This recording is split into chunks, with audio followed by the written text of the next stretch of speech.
Season 2 of Small Town Spotlight, sponsored by Charlie Clark Auto Group.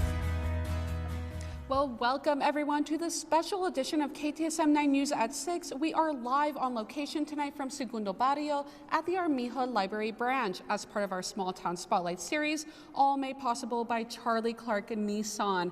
Good morning and good evening, I should say. And thank you so much for joining us. I'm Tirza Ortiz. And I'm Monica Cortez. I think it's the pan dulce that threw you off a little bit, Tirza. You are so right, Monica. Morning vibes, cafecito, pan dulce. So good. So delicious. And we have the privilege of coming to you live from Armijo Public Library. We are actually inside this beautiful mural room. Every single wall has a gorgeous mural. And we're going to get to all of this in just a second. But of course, we need to check in on weather. Today has been not a so bad day, I guess. And today you and I decided to match a little bit. And I was hoping we'd be indoors because it's a little warm outside. Yes, definitely warm. Perfect springtime of weather. Robert Bettis is outside right now, our chief meteorologist. Robert, what do you think about today's weather? Gonna be a lovely, lovely day, lovely day, lovely day, lovely day, lovely day.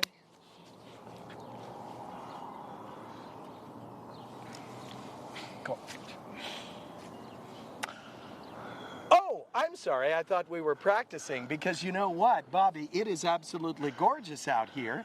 And I would even say that with temperatures in the mid-70s and the light breeze blowing here in Segundo Barrio, that it is a very lovely day. Yeah. Oh. Just one look at you. And the world's all right with me. Yeah. Hey.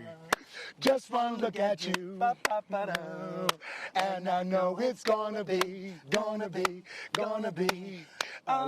lovely day, lovely day, lovely day, lovely day, lovely day, lovely day, lovely day, lovely day, lovely day, lovely day, lovely day, lovely day, lovely day, lovely day, lovely day, lovely day. But it won't be so lovely on Monday. Now the winds are going to get a little bit stronger as we cruise into our weekend ahead, and expect those winds to bring us some blowing dust Monday. I'll have your full forecast, and of course, these small town spotlights wouldn't happen without the Charlie Clark Automotive Group. Got something special for us today, Bobby? I got a couple of cars, yes. We'll be right back in just a bit. Tirza, Monica? Thank you so much, Robert. I loved that singing session. And like we were talking about earlier, Tirza, we are in the mural room. I can't wait to dive into it. We are seeing all sorts of really cool designs on the walls. I was noticing, I want to say Aztecs. Oh, you know what? It's okay. We're going to get corrected very soon. Hopefully, we'll get to know. But yeah, there's just beautiful. There's even an astronaut behind us. It is so gorgeous. This is the oldest neighborhood in El Paso. Yes, and it's incredible everything this community has to offer. And actually, Monica, it is National Library Week, which makes our location perfect. And we were able to actually speak with the manager of the Armijo Public Library, and she shares a little bit more of what makes this library in particular so special. Armijo Library opened in 1968, attached to the community center that they had here at that time. It was reopened as a standalone building in 1992. For more than 50 years, Armijo Library has been serving residents in the Segundo Barrio. This library specifically, we offer story times, we offer tween and teen programming, we have Lego time building for the kids. We have a passport office that is very busy, and that's kind of the bulk of our busyness. With services for people of all ages, staff at the library make sure they're opening the doors to creativity for the community's youngest members. For the most part, in this neighborhood, the kids are kind of in a limbo waiting after school, from school to be picked up by their parents. We have crafts for them to do to keep them busy. We talk to them, we play video games with them, and we do other, craft types of things with them. Stocked with books and crafts, the Armijo Library is also a site where neighbors can utilize the technology for everyday needs. This one, I think it has a bigger computer lab, which is really important for the community to come. They're doing applications, they're printing out their tax forms. We really get used. We have, of the 14 libraries in the entire system, we have the third busiest computer lab. The library is also equipped with digital resources from online language classes to Wonder Books, ready-to-play audiobooks in both English and Spanish. Valdez says she believes Armijo Library is more than a place for the community to read. It's a community center for people to gather. I think the future of a library is just being whatever that the community needs it to be. It's a place to meet, it's a place to hang out, it's a place to meet other people. And what an incredible and special place for the Segundo Barrio to come gather, meet people. And we are so lucky to have Debbie Valdez with us. Welcome, branch manager of Armijo Library.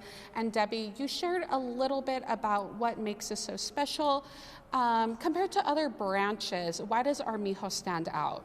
Well, we have a really close-knit community down here in the Segundo Barrio, and a lot of the residents, they connect deeply with our murals per se, especially that one right there that shows the tenements on 4th Street that existed back in the 50s and the 60s. My own mom used to live there in that exact tenement, yes, and these were painted by Carlos Callejo. He's our muralist, and the murals will be celebrating their 30th anniversary this year.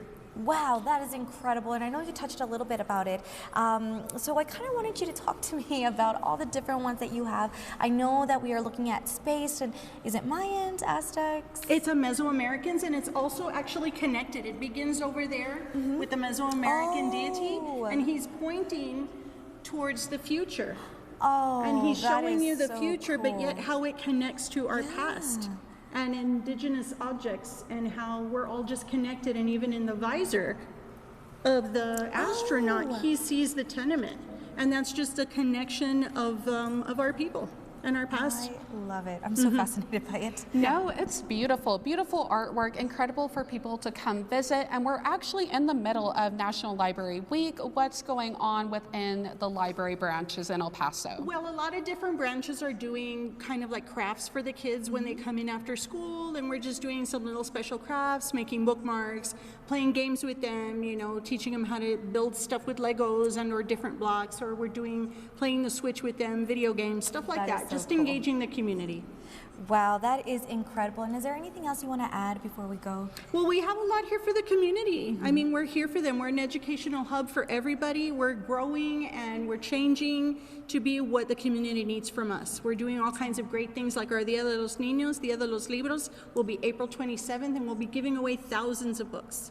Wow, that is incredible. Thank you so much. You're welcome. You're very welcome. Thanks for visiting. So cool. Yes, it's incredible. And again, thank you so much. But we still have a lot more to get to. We do have the news of the day, though. That's right. We want to send it over to our Skylar Soto, who's standing by in the studio. Skylar. Hi there, ladies. Now to our stories of the day. After a 9-day manhunt, 59-year-old Oscar Rene Sandoval, the man accused of shooting and killing his wife in Mesilla, New Mexico, was found in Juarez and is now back in the U.S. The Mesilla Marshal's Office confirming that today. And as we've reported, 39-year-old Shireen Al-Jabari was allegedly shot and killed by Sandoval on University Avenue in Mesilla last week. Sandoval then fled the scene, prompting a search for him. And our KTSM 9 News reporter Jesus Baltazar will have more details during our 10 p.m. newscast. And a 38-year-old Las Cruces man is facing several charges for allegedly beating his partner with several objects, including a prosthetic leg, and driving off a bridge to try and kill himself and his partner. According to court documents obtained by KTSM, Benjamin Corsi and his partner were arguing at a home and decided to leave. While driving, Corsi began to accuse his boyfriend of cheating and reportedly stopped in the middle of the road and began to beat his boyfriend and strangle him. Documents say Corsi's boyfriend then hit Corsi back in self-defense. Documents also say Corsi beat his partner with a cane, a large chain with a lock, and his partner's prosthetic leg. Corsi then allegedly drove the truck off a bridge and landed in a ditch. Corsi's partner was taken to a local hospital for his injuries. And to read more on this story, make sure to visit borderreport.com. Well, let's take a look at traffic right now through our TxDOT cameras. The time is now 6:09, and this is loop 375. This is I-10 and Reynolds. You know, we already passed that rush hour, so we're not seeing too many vehicles on the roadways, but we're still seeing everyone headed into their evening plans. I'm not sure if we'll be able to get another look around town right now. All right, this is I-10 and Viscount. Same story here. We are seeing a lot more vehicles on the roadway than we did earlier in the day. We're not seeing any emergency lights or vehicles, so make sure we are staying alert and aware. Well, that was a look at your top stories for today. Let's send things over to our team who is live at the Armijo Public Library in the Segundo Barrio for our small town spotlight. Hi, ladies.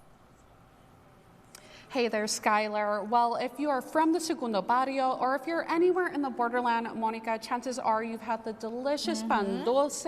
We have it some right here. Right here. Oh, it is. Oh, sorry. You know what? I'm sorry. I think there's a reason why our photographers do what they do. Absolutely. I moved it away. I was like, it's so crooked. tempting, though. There Just we go. want to take a bite on air, and maybe we will. Yes, I just feel like, okay, I have to go to the Bowie Bakery.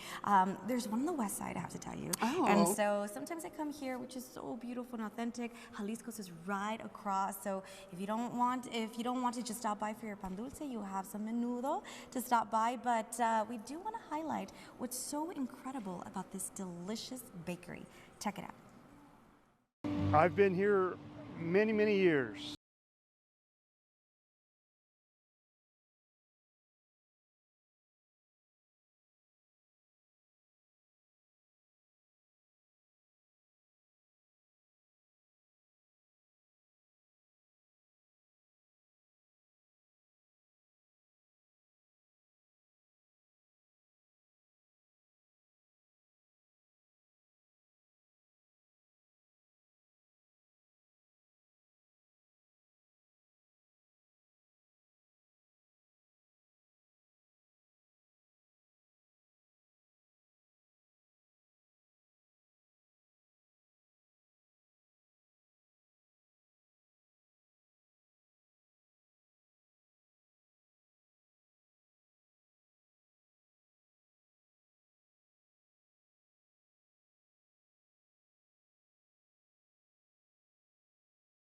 Everything there is so good. Tirza, do you want to take a bite?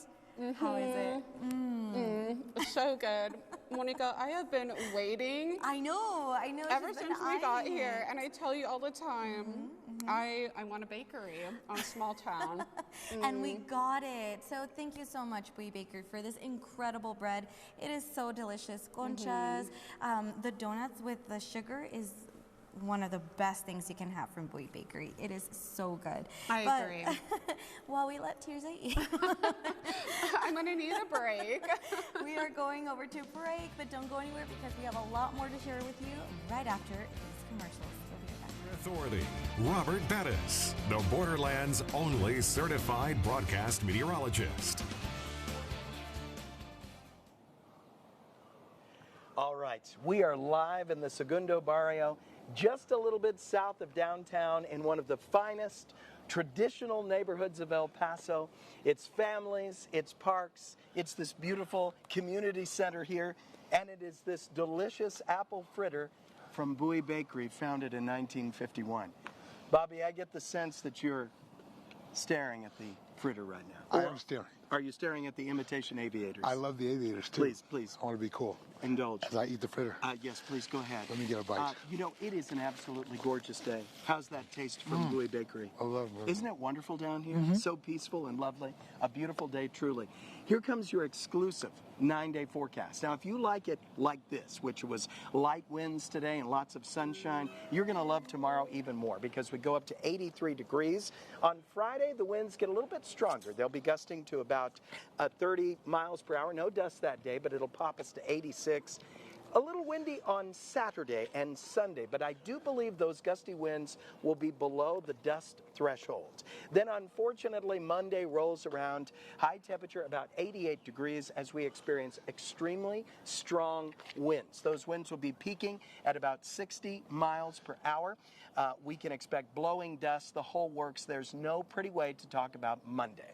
On Tuesday, the winds get lighter, will be sunny, and then a high temperature of 77 degrees that day as some cooler air flows in. Then we roll around to another Wednesday with a high temperature of 86. It'll be a little windy in the afternoon, but not too bad. I don't suspect any blowing dust, and we will remain windy. Of course, it is April in El Chuco, and therefore we can expect those gusty winds.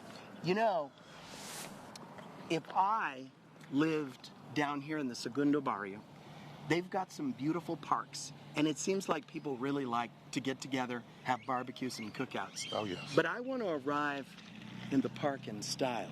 Oh, I got you on that. Yeah. You know, these small town spotlights could not happen without Charlie Clark Automotive Group. Tell us about the philosophy of Charlie Clark. Charlie, it says you can buy a car anywhere. But with Charlie Clark, you're with an experience. We want you part of our Charlie Clark family. We want you to join our family. That's what you get with a Charlie Clark vehicle. You get a part of the experience is a vehicle with a salesperson who's going to help you to experience the car after you buy the car, even after you buy the car. Are you a naval aviator? Were you in Top Gun? Would you please give me my imitation? Oh, aviator really? spec? I was Yeah, really I'm loving tired of them. looking at I was you. really loving them. You know, but I assume you have a little something for us. Oh, I got one. I got one right here. It's a 2024 Nissan Armada Platinum. This one right here, man, come on. Semi-aniline leather. Imagine if you went down to the park and you were Grooving on a crowded avenue. Though it's not really that crowded, there are only 2 cars. Doing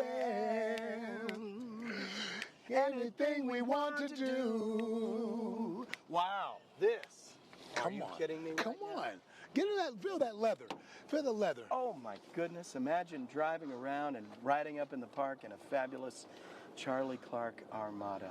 Come on, let's Because go. we're grooving. Look, I love how's it. that? You stay with KTSM 9 News. More coming up in just a moment.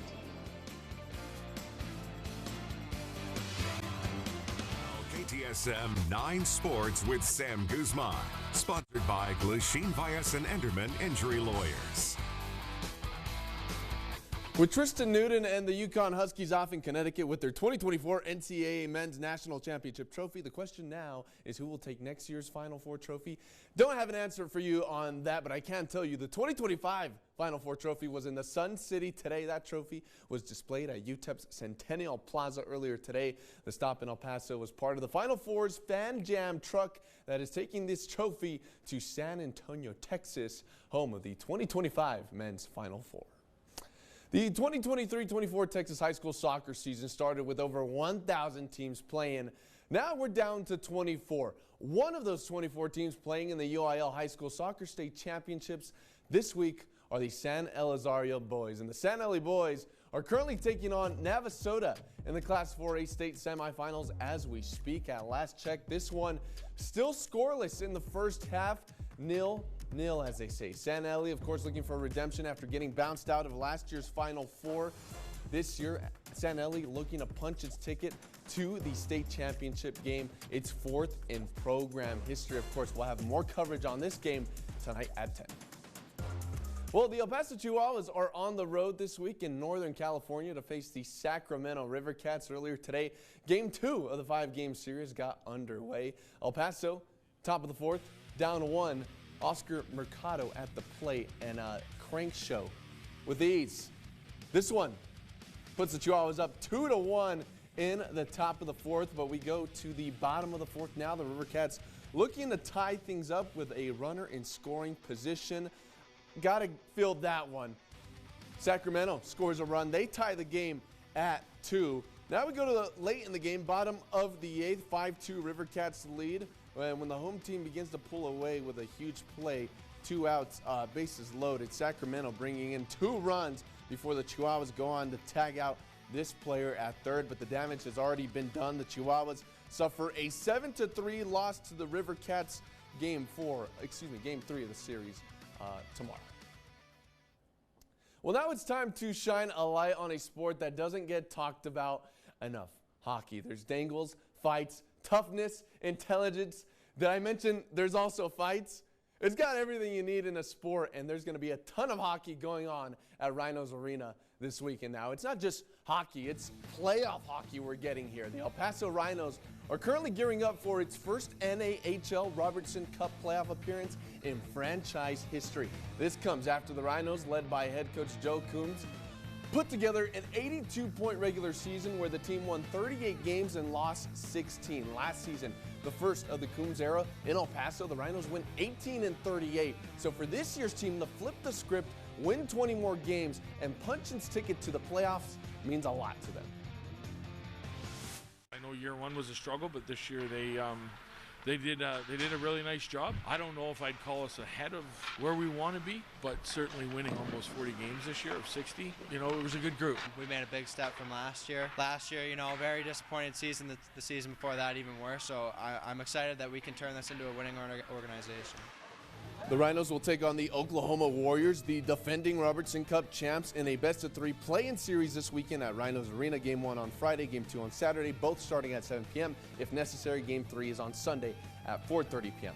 A UTEP football legend is returning to El Paso this summer. UTEP grad and current Arizona Cardinals offensive lineman Will Hernandez announcing that he is having his inaugural youth football camp this June at Hanks High School. Now, Hernandez is from Las Vegas. He's played in New York and is currently playing in Arizona. He could have taken this camp anywhere, but he wanted to bring it to El Paso, a place near and dear to his heart. To me, El Paso is a very, very special place. I know I wasn't born there. I'm from Las Vegas, Nevada originally, but I really feel like I truly grew up and developed as a human being and as a player in El Paso, Texas. I actually want to do something really big and special for these kids because I know that when I was growing up, having somebody from the NFL or from a place like that was a big impact on me. So I'm excited to change kids' lives. Hernandez says registration for the camp is free and limited and awarded on first-come, first-served basis. Registration opens up on Friday at 10 a.m. Now that's your look at sports. Let's send things over to our team who is out live in the Segundo Barrio as part of our Small Town Spotlight series. Monica, Tirza, show's all yours. Well, thank you so much, Sam. We are still here at Armijo Library in the Segundo Barrio. And Monica, we just talked about the pan dulce. I got to try an empanada. I know, and how was that? It was incredible. All gone. Bowie Bakery never disappoints. Definitely not. And next, we actually have Jalisco Cafe that we'll be talking about. Oh my gosh. So they serve all sorts of yummy food. My personal favorite, and I have to wake up every morning, early in the morning to go, is their menudo. It is so You were telling delicious. me. Yes, it is the best, I feel. Well, we'll have plenty more coming up right now. You're watching Small Town Spotlight. We'll go ahead and take a break. Welcome back to this special edition of KTSM 9 News at 6 tonight. We are live from Segundo Barrio, where we are highlighting all the rich history, all the beautiful things that are surrounding this incredible neighborhood. Yes, it's all part of our Small Town Spotlight series where we are diving into the history and staples of the community.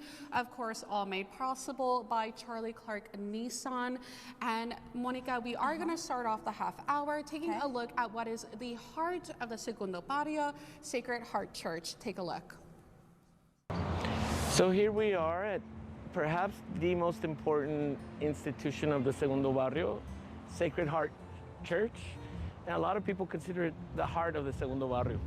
And David, there's 3 different sections of this building, and right now we're right in front of the oldest one. Can you tell us more about it? Yes, that's right. So this part was constructed in 1893, and it was used as the parish school. So this school was in existence all the way back to around the 1960s. So this is from 1893, and that part is from around 1918. And you can see the difference between the handmade brick. So now we are actually right in front of the church itself. And David, what makes this so special, the Sacred Heart Church? All of these buildings tell a profound historical building. This was located in the Chamizal when it was first constructed. So this building was constructed specifically for the Mexican-American community in El Paso. During the Mexican Revolution, hundreds, thousands of people came across the border to find refuge here. So in addition to being a historical building, it's actually quite functional. Mass is going on right now. Right, it continues to be the heart of the Segundo Barrio. And the church has played such an important part in this community and also in welcoming immigrants. So it's still very much an essential part of this community. A lot of people don't know this, but in 1921, the Ku Klux Klan in El Paso was very strong. 500 people gathered in this church and said, we're not going to let that happen. So there's been a strong sense of community representation and resistance as well from this church. So it's a spiritual place, but it's also a community place of memory, of resistance, of hope, everything. Monica, it was such a beautiful experience. I don't know if you've ever been to Sacred Heart Church. I've been there once. I hate to say that because it's so beautiful. I see it everywhere. In your package, the story that we just aired, it looks so special. It was, and what's beautiful is not only is it history, but people are able to go in and pray and worship, and it's been helping the community since 1893, so. I know, and speaking of which, I just learned that it has a very historical importance to it. We're in the Mexican Revolution. It helped shelter thousands of Mexicans seeking those, or people seeking that refuge, and it just made it so important in history for the community. Yeah, super important and super beautiful, and that's not the only historical thing we're going to take a look at. But for right now, why don't we go ahead and check in with Chief Meteorologist Robert Bettis. Robert, what's it like out there? Splits. Bobby, don't you love this beautiful day in the Segundo Barrio? I love it, yes. Do you know, there is a personal connection that I have to this wonderful place. I don't know if your kids were in swimming, were they? No. Okay. Well, mine were. They swam for Coronado High School. And, of course, they would often spend tournaments right here at Armijo Pool. Brings back fabulous memories. Wow. Yeah, a lot of fun down here. It's a beautiful family neighborhood. Now, when I came to Armijo Pool before, I wasn't walking with you with dark sunglasses and a black Charlie Clark Infiniti SUV behind me. Oh. So I didn't look as impressive as we look right now. Oh, man.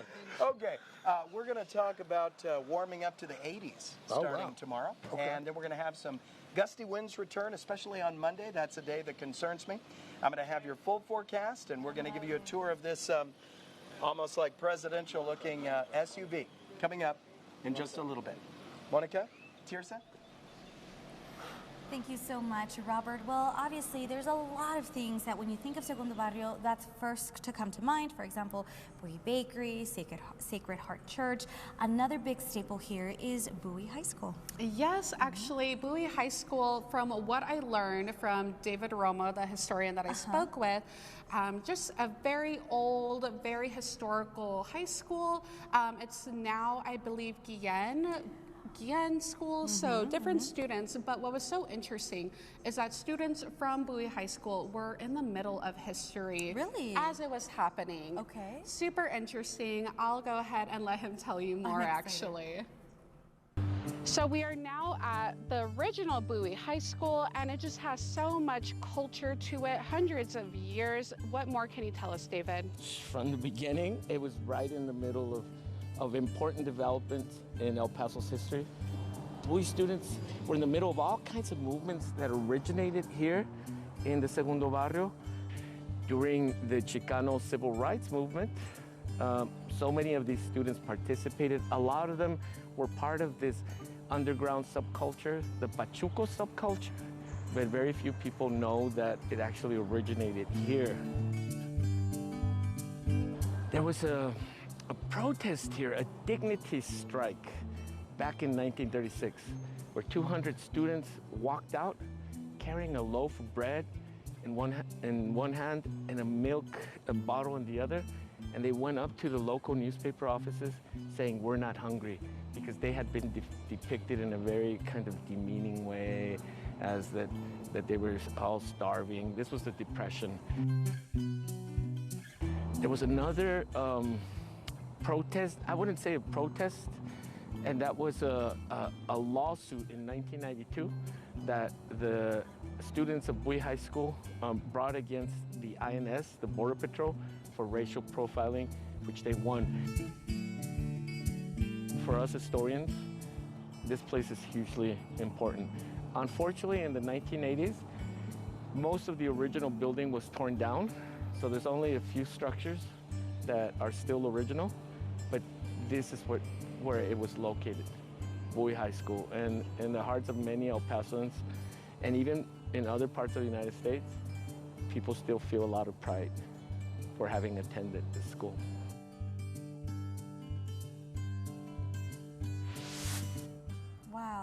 was so incredible, Tirza. I love how much rich history there is here. Me too. It's been such an amazing opportunity to be able to see and to hear everything the community has to share. Oh, absolutely, and we're not done yet. We still have a lot more to share with you right after this break. Don't go anywhere.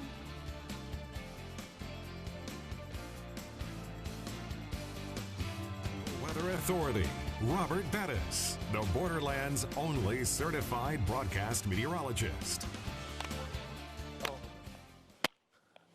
Well, there's a party going on right here. A celebration to last throughout the years. So bring your good times and your laughter too. We gon' celebrate and party with you. Come on now. Celebration. You know what's funny, Bobby Bone?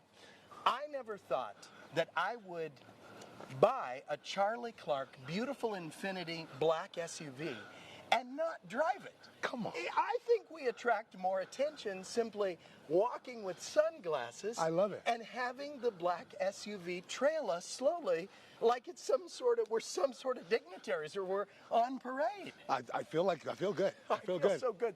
Thanks, Charlie. Thanks, Charlie Clark. Charlie Clark, you're amazing. Thank you. Okay, let's talk weather, shall we? Yes, sir. Here comes your exclusive 9-day forecast. If you thought it was beautiful today, look what happens to me and Bobby when the weather is this pretty. It's so gorgeous. Oh, I love it. We literally just fall apart and can't focus. We were in the mid-70s today, but we shall climb to 83 degrees tomorrow with light winds from the south at about 5 to 15 miles per hour. The winds get a little bit stronger on Friday, but no dust. For the weekend ahead, temperatures will be in the mid-80s. The winds will be a little bit stronger, gusting to about 35 miles per hour, but I don't believe we're going to have any dust on the weekend either. Unfortunately, then comes Monday. Monday will be one of those days. Powerful winds. I'm talking gusts approaching 60 miles per hour. And of course, that's going to stir up blowing dust on Monday as well. On Tuesday, a little cool front comes in, and that's going to cool us back down to about 77 degrees by next Wednesday, back into the mid-80s. A little windy, and we'll finish out the week with winds. And of course, those winds hopefully will not produce too much blowing dust. I don't believe so. So, now I'm wearing imitation aviators. Can we trade? Yes. What is this? Oh, these are like These legit. are Ray-Ban. Oh my gosh. Oh my gosh, I can see so clearly. What is this gorgeous toy that you've brought? This is a 2024 QX80 Infiniti Sensory Edition. Sensory? Sensory. You can sense the luxury as you walk in. I'm sensing the rich Corinthian leathers. Oh, it smells good. Okay, Smells Bobby, good. but I tell you what, not a street in town I wouldn't walk down with you with a fine black SUV from Charlie Clark behind me. That's right. You stay with KTSM 9 minutes. Because we're gonna celebrate good. Well, welcome back. We just about covered everything we had to in the Segundo Barrio history-wise, Monica. I think it's time to get to our favorite topic, though, which is food. I love that you and I share the same love for food. We because, you know, one of the biggest staples here in Segundo Barrio is Jalisco's Cafe. They serve authentic Mexican food, and they have been doing so for the last 69 years. And we kind of want to highlight a little bit about what makes them so special. Check it out.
Incredible. I love to see local family businesses flourish, Monica, especially Jalisco Cafe. So good. I know, and we have the privilege of having Mr. Hector Chavez here to answer all of our questions. So welcome. Welcome. Thank you very much.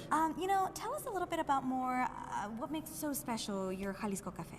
Because there's generations, like 3 generations have come into the restaurant. Ever since I have customers that went to Bowie High School, the old, which is now GAT, Guillen, and they used to come here, and they remember when they were paying like $5 for enchiladas. Wow. 5 cents for 5 cents? Oh my 5 cents, gosh. 5 cent enchiladas. So and we had a jukebox there. So everybody after classes in the afternoon, they come in and they put a nickel on the jukebox, and they were playing all the new back in the days, all that rock and roll, the new rock and roll. Well, you would never get rid of me if it was that price. I mean, you still can. I show up whenever I can. But I think Monica and I were talking about it. Menudo is such a popular item. So Yeah. Yes. Would you be able to share what goes into it that makes it so good? Actually, it's a cook time. Oh, no way. Yes, we cook it. We put it up on Saturday for Sunday. We put it up at 4 in the afternoon. Wow. So it cooks all night long, and we make our own hominy from scratch. Everything's from scratch. We cut our own tripe. We make a tripe, and we grind our own chili and everything. So the cook time, it's what gives us the flavor. Oh, I can tell you, it is delicious, guys. I've tried it so many times. And you know, what's really interesting is I wanted you to talk a little bit more about the Thanksgiving tradition that you guys have. Oh yes, every year there was. This year, last year was my 20th year that I've done the turkey giveaway. Oh, nice. So I feed the whole community for free. Oh, incredible. I started with 2 turkeys. Now I'm up to like 95, 96. No way. Yes. Oh, wow. But it's gotten so big, so a lot of people, help out. A lot of donations and stuff from the community and stuff. So anybody who wants to come and eat on Thanksgiving Day, the doors are open, and you can eat in or you can take it home.